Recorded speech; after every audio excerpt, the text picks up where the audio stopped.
How to add friends in Monopoly Go. Hello guys, welcome back to our channel. In this video, I'll show you on how to add friends in Monopoly Go. So without further ado, let's get started. First thing you want to do is to open your Monopoly Go app.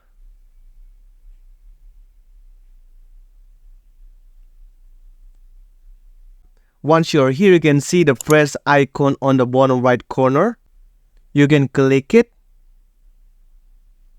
Once you're here, you can see there's a contact and invite button. What that means is you have two options to invite a friend to play with you in Monopoly Go. The first one is the contact.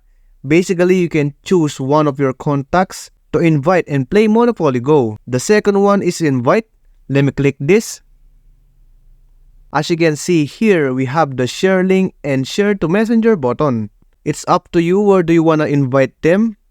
And good thing is you will earn a reward by inviting them. And that's how to add friends in Monopoly Go. I hope the video was really helpful. And if it did help you, make sure to give it a like and subscribe to the channel.